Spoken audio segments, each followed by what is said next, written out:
पाकिस्तान ले एक वक्त के दुखद खबर बता दिन के सिंध डहारकी इलाका में दो यात्री ट्रेन आपस में टकरा गए। बता दिन दोनों यात्री ट्रेन टकराए 30 लोगन के मौत हो गए है और कई लोगन अभी भी बोगी में फंसे हुए हैं। बता दिन कि पड़ोसी मुल्क में आज बिहनिया एक बड़का रेल हादसा हो गए है।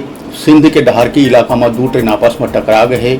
यह हादसा में कई लोगन के मौत की आशंका जताए जाते। मिले जानकारी के मुताबिक अभी तक 30 लोगन के मौत के बाद कहे जाते। मिल्लत एक्सप्रेस और सर सैयद एक्सप्रेस में भिड़ंत हो गए। अभी मरे वाले लोगन की संख्या और बढ़े जाए के आशंका जताए जाते। खबर कि अभी भी कई लोगन बोगी में फंसे हुए हैं। हादसा घुटकी कना हुए है। मिल्लत एक्सप्रेस के बोगी अनियंत्रित हो गए, दूसरा ट्रैक में जा गिरी, जेकर सामने से आवत सर सैयद एक्सप्रेस ओकर से टकरा गई। एक कारण मिल्लत एक्सप्रेस के 8 सर सैयद एक्सप्रेस के इंजन समेत 4 बोगी ट्रैक ले उतर गई। हादसा में 30 लोगन के मारे जाए के खबर है, जबकि 40 से 50 लोगन अभी भी गंभीर रूप से बोगी मन में फंसे हुए हैं।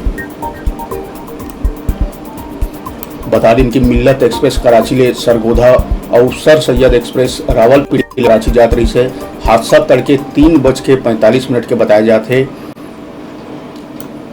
बता दें हादसा के 4 घंटा बीत जाए के बाद भी अधिकारी मौका में नहीं पहुंचे रही से, न ही कोनो हेवी मशीन अभी तक मौका में पहुंचे रही से, जेकर कारण कई यात्री अभी भी बुरी तरीके से फंसे हुए हैं। बता दें पड़ोसी मुल्क पाकिस्तान ले दुखद खबर, दुर्घटना के खबर, 2 यात्री ट्रेन आपस में टकरा गई, जेकर चलत 30 लोगन के अभी तक मौत के खबर आते। हादसा बिन्या 3:45 में हुई। मिल्लत एक्सप्रेस और सर सैयद एक्सप्रेस आपस में टकरा गई, जेकर चलत 30 लोगन के जान चले गए। बताया जाते कि बोगी में अभी भी लोगन मन फंसे हुए हैं। मौका में हैवी मशीन नहीं पहुंच पाए है।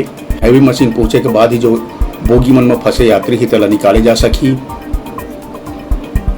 तो अभी के बड़का खबर पाकिस्तान ले, जी हाँ, 2 यात्री ट्रेन आपस में टकरा गए जिसमें 30 लोगन के मौत हो गए और मौत की संख्या और आगे बढ़े जाए के संभावना जताए जाते।